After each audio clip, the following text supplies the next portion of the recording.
शुभांगी और आशीष दोनों एक दूसरे से बहुत प्यार करते थे। दोनों के रिलेशनशिप को 3 महीने हुए थे, पर इन 3 महीनों में दोनों एक दूसरे को बहुत चाहने लगे और दोनों ने डिसाइड किया कि जल्दी ही वो शादी कर लेंगे। आशीष ने अपने घर में बात कर ली थी और फिर एक दिन आशीष अपनी फैमिली के साथ शुभांगी के घर आया। आशीष की फैमिली को देखकर शुभांगी के मम्मी पापा थोड़े परेशान हो गए। शुभांगी की सहेली जिसकी शादी इसी साल हुई थी, वो भी इस मौके पर शुभांगी के घर आई हुई थी। मुझे नहीं लगता कि शुभांगी आशीष की फैमिली में समझौता रख पाएगी, क्योंकि जिस तरह से आशीष की बहनें हैं वो देखकर तो बिल्कुल नहीं लगता कि शुभांगी वहाँ खुश रहेगी। वैसे शुभांगी, तुझे पता था कि आशीष की 6 बहनें हैं? 3 शादीशुदा हैं पर 3 तो कुंवारी हैं, और आशीष 6 बहनों का इकलौता भाई है। ज्यादा बात ही नहीं हो पाती थी।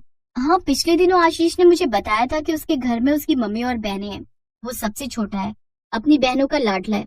अब क्या करूं, मैंने ये सोचकर प्यार थोड़ी किया था कि उसकी बहनें भाई हैं या नहीं। मुझे तो आशीष के नेचर से प्यार हुआ था, उसकी सादगी से प्यार हुआ था। ये सब बातें तो बाद में सामने आती है ना। वो बात तो ठीक है, पर तू मुझे दे। मेरी 2 नंदे हैं और दोनों इतनी तेज हैं, हर समय आई रहती हैं। मेरी सासू माँ के इतने कान भरती हैं। तू तो जानती है मेरी अक्सर लड़ाई होती रहती है अपनी नंदों से, पर क्या करूं, मेरी तो शादी हो गई है, मुझे तो निभाना ही है। पर तेरे पास अभी भी समय है, तू तो ये शादी रोक सकती है। शादी के बाद पछताने से अच्छा है कि पहले ही संभल जाओ, पहले ही दूर हो जाओ। पता नहीं, मुझे भी घबराहट हो रही है। शादी होकर जाएगी, नंदों से भरा हुआ ससुराल होगा, सारा दिन रसोई में चूल्हा चौका ही करती रह जाएगी तू। रसोई में अभी शुभांगी की सहेली और बहन बातें कर ही रहे थे कि तभी माँ आ जाती है। शुभांगी बेटा, आशीष के मम्मी पापा और बहनें तुमसे मिलना चाहते हैं। एक काम करो, तुम चाय ले चलो। क्या हुआ, तेरा चेहरा क्यों उतरा हुआ है? माँ, आशीष की बहनें तो देखो, 1-2 नहीं, पूरी 6 बहनें। मैं तो कहती हूँ कोई बहाना कर दो, शुभांगी परेशान हो जाएगी शादी के बाद। अभी इन सब बातों के बारे में बाद में बात करेंगे, अभी पहले शुभांगी को मेहमानों से मिलने तो दो। शुभांगी बेटा, तुम्हारा जो दिल कहता है तुम वही करना, ठीक है? चलो तुम चाय लेकर चलो, मैं दीपा और अंजलि के हाथ नाश्ते की ट्रे भिजवाती हूँ। शुभांगी के मन में शादी को लेकर कई सवाल उठने लगे थे। जो खुशी उसके चेहरे पर सुबह थी वो अब दिखाई नहीं दे रही थी। आशीष के परिवार वाले शादी के लिए हाँ करके चले गए। उन्हें शुभांगी बहुत पसंद आई थी, पर रात के समय जब आशीष शुभांगी को मोबाइल फोन पर कॉल करता है तो शुभांगी उसका फोन नहीं उठाती। आशीष शुभांगी को मैसेज कर रहा था, पर शुभांगी किसी भी मैसेज का जवाब नहीं दे रही थी। मैं क्या करूं, मुझे कुछ समझ नहीं आ रहा। आशीष मुझे लगातार फोन कर रहा है, मैसेज कर रहा है, पर मैं उसे क्या कहूँ, कैसे कहूँ, ये समझ नहीं आ रहा, पर मुझे बात तो करनी ही होगी। शुभांगी आशीष को फोन मिलाती है और उसे अपने दिल की बात कहती है। हेलो, क्या हुआ शुभांगी? मैं कितनी देर से तुम्हें फोन मिला रहा हूँ और तुम मेरा फोन भी नहीं उठा रही हो और ना ही किसी मैसेज का जवाब दे रही हो। सब ठीक तो है ना? हमारे आने के बाद कोई बात तो नहीं हुई ना? मैं ठीक हूँ आशीष, यहाँ पर भी ऐसी कोई बात नहीं हुई है। बस मुझे तुमसे कुछ बात करनी है। क्या तुम मुझे कल मॉर्निंग में रेस्टोरेंट पर मिल सकते हो? ठीक है, हम कल मिलते हैं। आशीष और शुभांगी अगले दिन एक रेस्टोरेंट में मिलते हैं। आशीष, मैं तुम्हें बहुत प्यार करती हूँ और मैं शादी तुमसे ही करना चाहती हूँ, पर मुझे शादी के बाद अलग रहना है।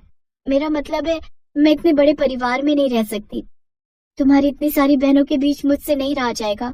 मेरे मन में बहुत घबराहट है और अगर तुम अलग नहीं रह सकते तो तुम मुझे भूल जाओ, मैं तुमसे शादी नहीं कर पाऊंगी। तुम ये कैसी बातें कर रही हो शुभांगी? मेरी सभी बहनें मुझे जान से भी प्यारी हैं। मैं तुमसे शादी करने के लिए अपनी बहनों को नहीं छोड़ सकता, मैं अपने परिवार को नहीं छोड़ सकता। कोई बात नहीं, अगर तुम्हें मुझसे शादी नहीं करनी तो मैं तुम्हारे बिना रह लूंगा। सॉरी, मैं तुम्हारी इस बात को नहीं मान सकता। बाय। आशीष और शुभांगी के बीच दूरियां पैदा हो गई। जब सच्चाई आशीष की बहनों को पता चली तब उन्होंने एक ही डिसीजन लिया। देख आशीष, तू हम बहनों का लाडला भाई है, तेरे लिए हम अपनी जान भी दे सकते हैं। अगर शुभांगी चाहती है कि तू शादी के बाद अलग रहे तो उसकी बात मान ले। देख, हम तीनों की शादी हो गई है, इन तीनों की भी कुछ टाइम में हो जाएगी, पर माँ को, इस घर को और तुझे शुभांगी की बहुत जरूरत है। हम जानते हैं तू शुभांगी से बहुत प्यार करता है और तेरी खुशी में ही हमारी खुशी है। भाई, हमारा कहना मान, तो शुभांगी से शादी कर ले प्लीज। ज्योति ठीक कह रही है आशीष बेटा, हमें भी कोई ऐतराज नहीं है, और फिर अलग रहने में क्या ही बुराई है। तू कभी कभी मिलने आ जाए करना, अब ये तीनों भी तो मिलने आती है ना, और फिर अंकिता, निशा और पूजा भी तो है मेरे साथ। तू टेंशन क्यों लेता है? शुभांगी को फोन कर और उससे बात कर। आशीष ने अपनी माँ और बहनों के कहने पर शुभांगी से बात की और फिर सबकी रजामंदी से आशीष और शुभांगी की शादी हो जाती है। आशीष अपने लिए घर ढूंढ रहा था। अगले कुछ दिनों में जैसे ही घर मिलता, आशीष और शुभांगी अलग रहने जाने वाले थे। पर नई नई शादी के उन कुछ दिनों में शुभांगी ने महसूस किया कि नंदों को लेकर जो डर उसके मन में बिठाया गया था वैसा तो कुछ भी नहीं था। शुभांगी, वो मैं और बाकी सबने मिलकर तुम्हारे और आशीष के लिए हनीमून पैकेज बुक किया है।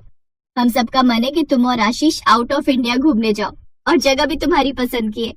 हमें आशीष ने पहले ही बता दिया था कि तुम्हें यूरोप जाना है, हमने इसीलिए यूरोप की टिकट बुक की है। पर ये तो 2 महीने का ट्रिप है दीदी। भाभी, हम सब ने यही सोचा है कि आप 2 महीने बिल्कुल एंजॉय करो, और यहाँ की बिल्कुल भी चिंता मत करना भैया, हम माँ की पूरी देखभाल करेंगे।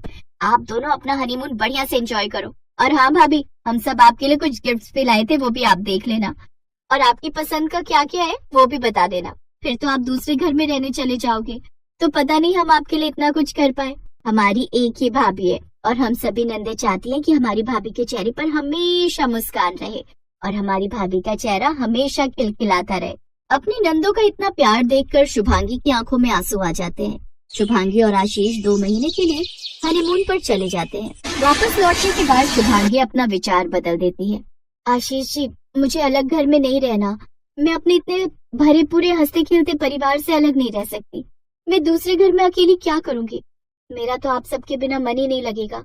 मैं कहीं नहीं जाऊंगी, मैं आप सबके साथ रहूंगी इसी घर में, अपनी सासू माँ और अपनी प्यारी प्यारी नंदों के साथ। शुभांगी का फैसला सुनकर आशीष की मम्मी और बहनों के चेहरे पर खुशी आ जाती है।